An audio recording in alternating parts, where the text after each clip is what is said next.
C'est le grand jour de l'histoire du Togo, proclamé République indépendante. Des personnalités et des délégations du monde entier arrivent à Lomé. Parmi elles, le ministre allemand de l'Agriculture, M. Schwarz.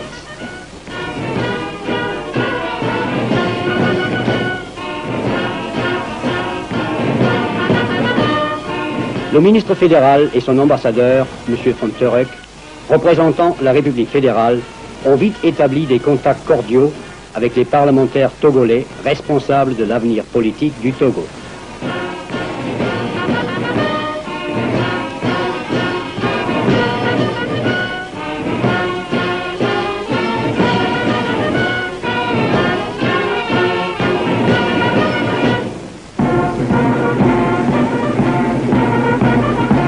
« 27 avril, 0 heure. Le drapeau du nouvel État est hissé au-dessus de la ville plongée dans la nuit. C'est à la fois l'apogée et la fin d'une étape importante d'une évolution politique qui, sans faire couler le sang ou les larmes, a mené un pays à l'indépendance.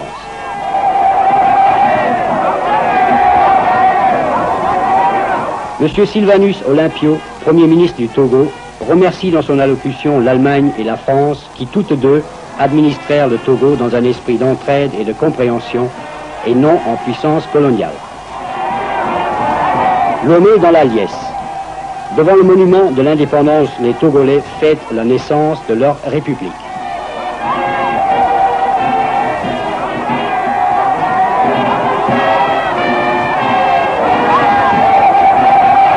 Le Premier ministre rayonnant salue ses hôtes et la foule délirante de ses joyeux concitoyens.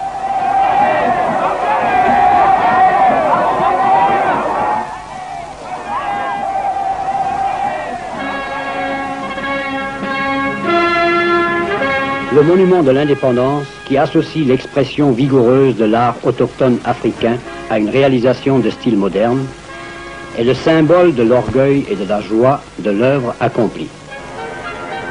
L'indépendance, l'autonomie d'un jeune État.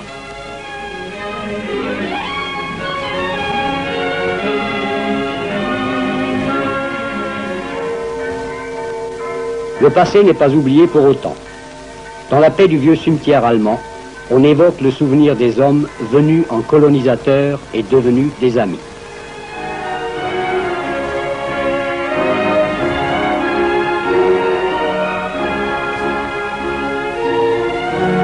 Sur la tombe du gouverneur Köhler, qui administra la colonie de 1895 à 1902 et fut le seul haut dignitaire allemand à trouver son dernier repos en terre togolaise, le ministre fédéral, M. Schwarz, dépose la couronne du gouvernement fédéral d'Allemagne.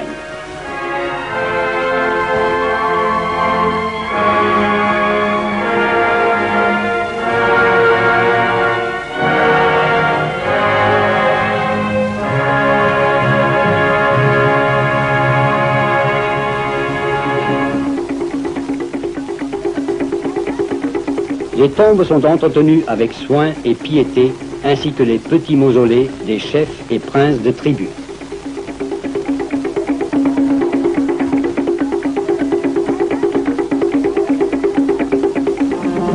Devant l'édifice gouvernemental, la garde rend les honneurs. L'ambassadeur des États-Unis présente ses lettres de créance.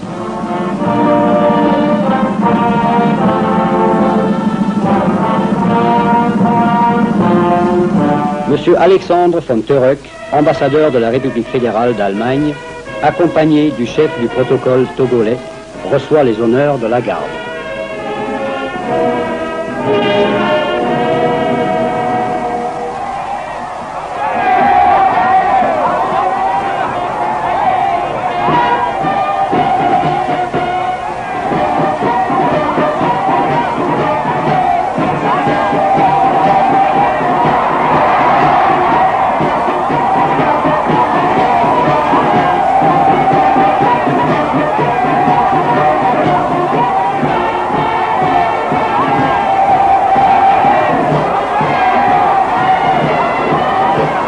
Des heures durant, les Togolais défilent devant leur premier gouvernement indépendant. L'armée est également présente à cette grande manifestation. Elle est encore modeste, et compte porter ses effectifs à 600 hommes au cours des années à venir.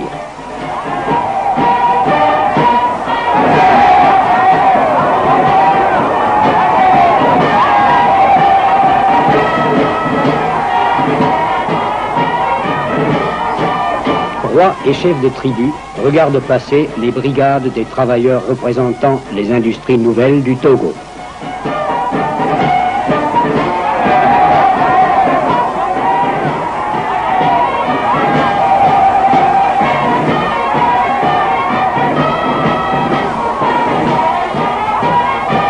Et puis, voici les enfants, futurs citoyens libres d'un jeune et fier État. Ce qui importe pour eux aujourd'hui, c'est le jour de congé et le grand défilé.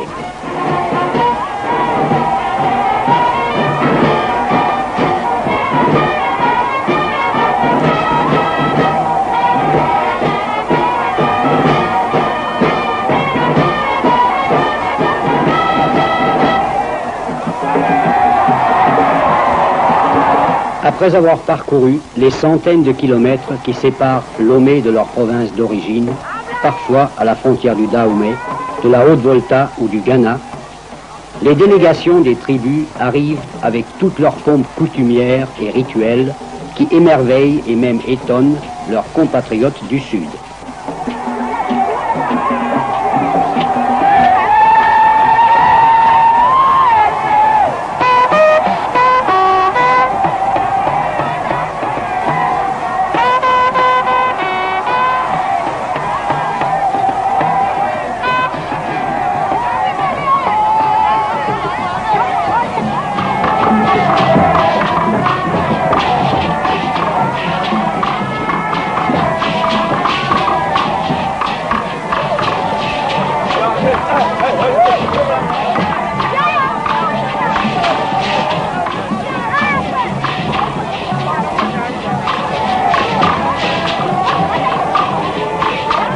Les rois des diverses tribus, les chefs de village et les délégués de district arrivent parés de leur couronne en or massif pour fêter cette journée entourés de leurs amis et sujets.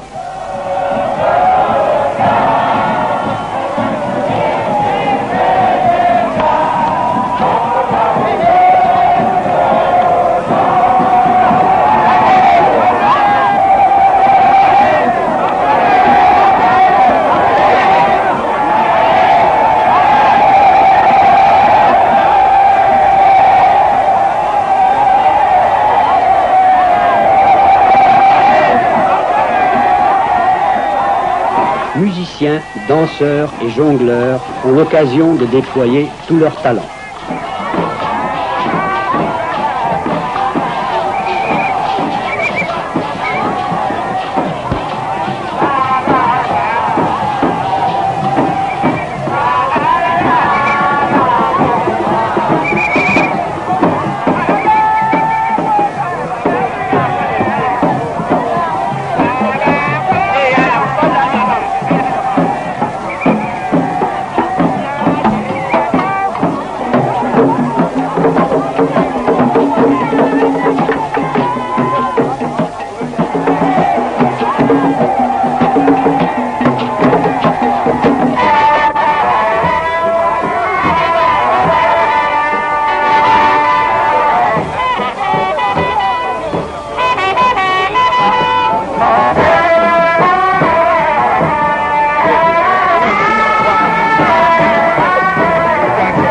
Plusieurs jours de suite, les Togolais fêtent la naissance de leur république.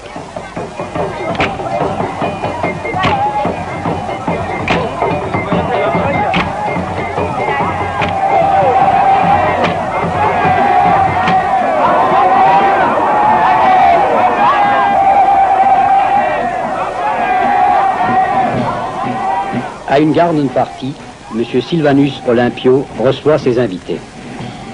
Qui est cet homme appelé à guider les destinées du jeune État africain? Il a 58 ans. Il fréquenta des écoles allemandes, françaises et anglaises, fut étudiant à Londres et dès 1929, un des directeurs généraux de la grande société Unilever. Il quitta cette société pour se mettre au service de son pays natal, du peuple togolais, qu'il désire voir progresser et s'émanciper au sein d'un État moderne et indépendant. La tâche qu'il s'est proposé d'accomplir est ardue. Il aura à combattre la misère, l'ignorance et les superstitions. Il lui faudra une volonté de fer et une énergie à toute épreuve pour développer l'économie et mener à bien l'œuvre de civilisation de son pays. Pour remplir sa mission, il possède des atouts indéniables. Son bon sens, son esprit politique avisé et prudent, des amis sûrs chez lui et, comme nous pouvons l'espérer, l'aide efficace des nations du monde libre.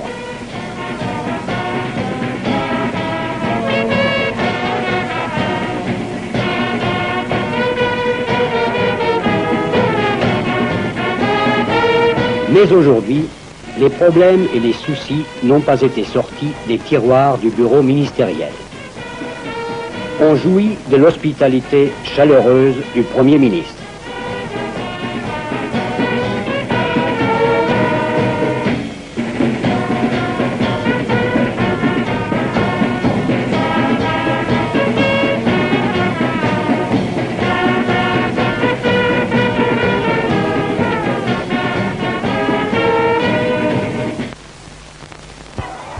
Invité d'honneur de la jeune République, le duc Adolphe Frédéric de Mecklembourg, dernier gouverneur allemand du Togo, est cordialement accueilli.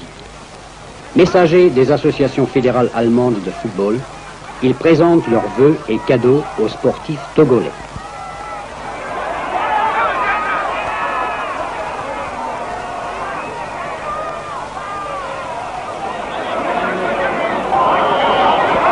Le football est le sport favori. Il existe environ 80 associations officiellement reconnues et le 11 national du Togo a déjà remporté de belles victoires. Ici, en jersey rouge, il affronte l'équipe du Ghana.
Vers le nord et l'intérieur du pays, en route pour Atakpamé.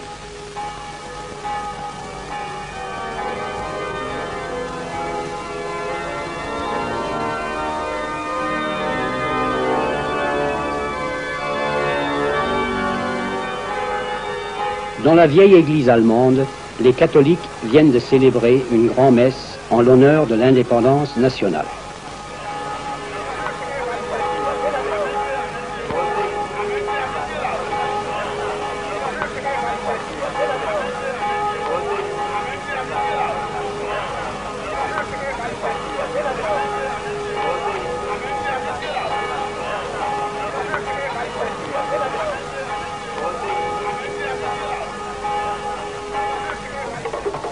Ici également, au fin fond du pays, la fête bat son plein selon les rites et coutumes anciennes.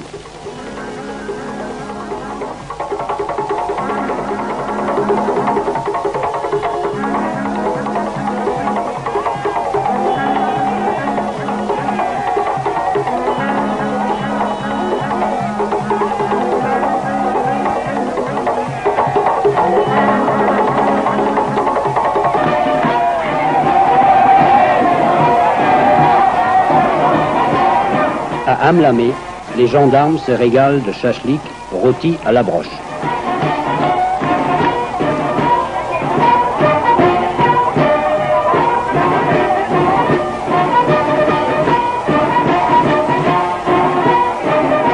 Un mot sur le ravitaillement. Les porcs furent introduits déjà par les Portugais dans les régions côtières. Dans le nord musulman, par contre, on ne fait pas l'élevage. La production annuelle de viande au Togo s'élève actuellement à 1000 tonnes environ, relativement peu pour une population de près de 2 millions d'habitants. L'ancienne administration française s'est principalement souciée d'encourager l'élevage de bovins. L'on fit venir de Guinée et de la Côte d'Ivoire du bétail de reproduction réfractaire à la nagana, grave maladie infectieuse provoquée par la mouche tsetse. En nous dirigeant vers le nord, nous rencontrons au bord d'une rivière des femmes en train de laver des noix de coco pour en extraire l'huile.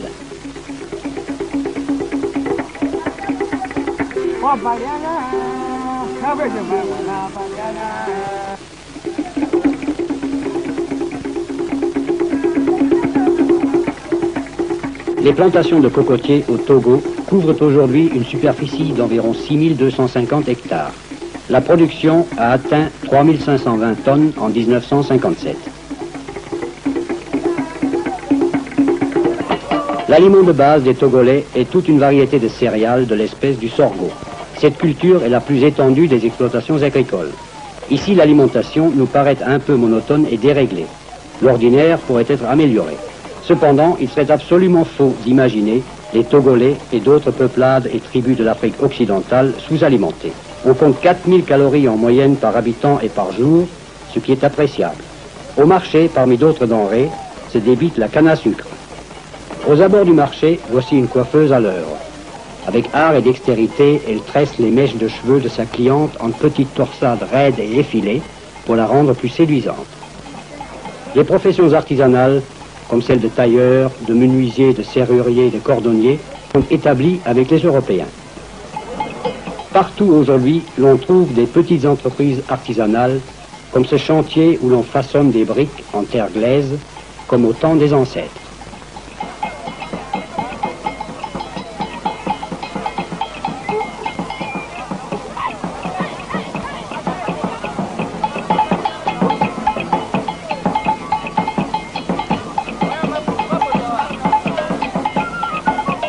Il n'est pas rare de voir des femmes exécuter ces durs travaux.